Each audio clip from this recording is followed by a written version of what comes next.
These symbols, traditions, and values have been targeted over what is largely considered a misinterpretation of the U.S. Constitution, the Establishment Clause. In fact, the oft-quoted rule about the separation between church and state does not appear in the Constitution. It came in the form of a letter from President Thomas Jefferson to members of the Danbury Baptist Association in Connecticut. I contemplate with sovereign reverence that act of the whole American people which declared that their legislature should make no law respecting an establishment of religion or prohibiting the free exercise thereof, thus building a wall of eternal separation between church and state. The words of that letter have been twisted by lawyers who argue the First Amendment's freedom of religion is violated whenever and wherever symbols or gestures of faith appear in public. The flip side to that argument is that freedom of expression, which can be found in the Constitution, is less important. William Kellogg, president of the Mount Soledad Memorial Association, thinks the ACLU has it wrong. Our association has the right, I believe, to honor veterans, and they have the right to do it using whatever symbol they choose and we feel is important to us. Our association is honoring war veterans. So I think in some cases the context has been put backwards.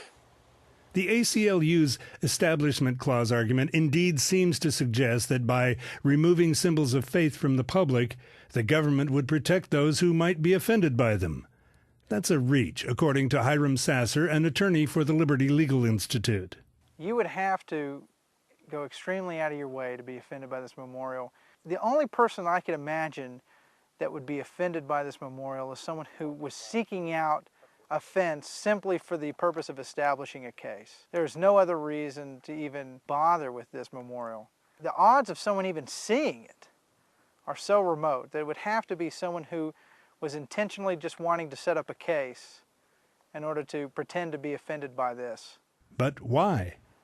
I would estimate that at least the ACLU has $1 million in attorney's fees sunk into this case.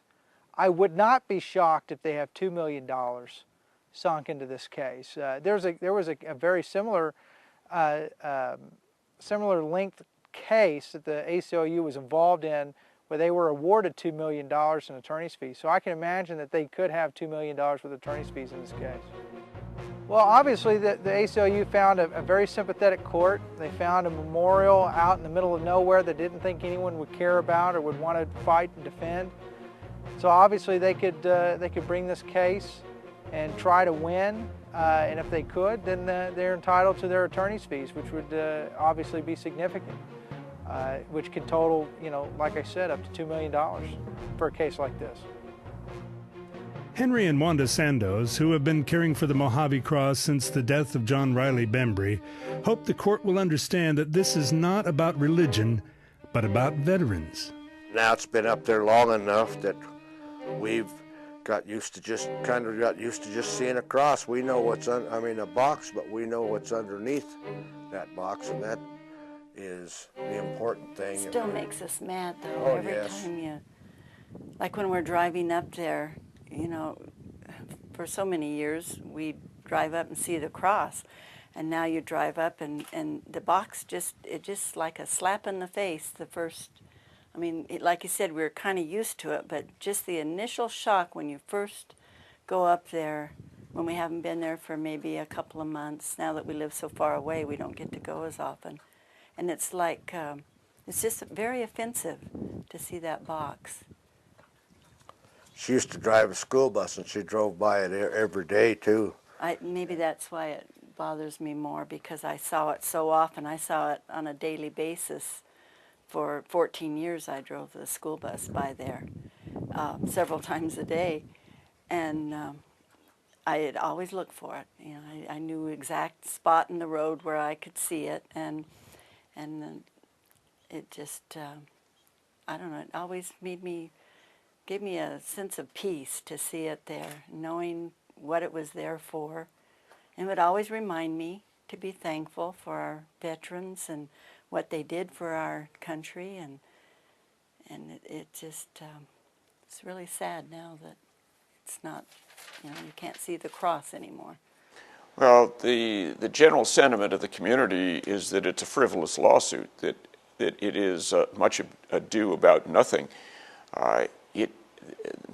Most people now understand that it truly is a war veterans memorial, and they do understand the context that you need to honor those that served our country. So, yes, I think that it's important to people and that it needs to stay. The question arises from time to time, why are veterans so passionate about this issue? Foremost, perhaps, is that throughout history, veterans of past generations have decided that the best way to honor supreme wartime sacrifice is often a cross.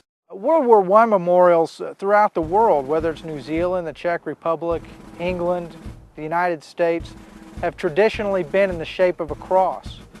That's how World War I veterans were remembered and honored. We should not throw away the symbolism of the sacrifice and the courage of our veterans simply because some people don't like the symbol that expressed the appreciation we have for them that we chose shortly after World War I. I think and I hope and pray that the Supreme Court will right the wrongs in this case and will give this cross back to the veterans. The VFW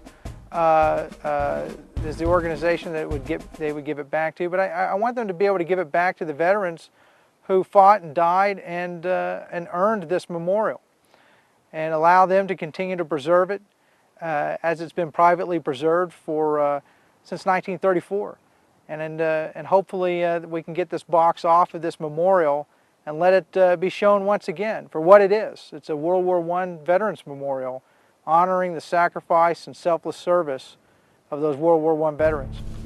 As time passes, so too do the veterans for whom these monuments were built. Soon, no one who even knew these veterans will be able to advocate on their behalf, and on behalf of the values they held dear. He was a good friend, and he died in 1984. He was a World War I veteran.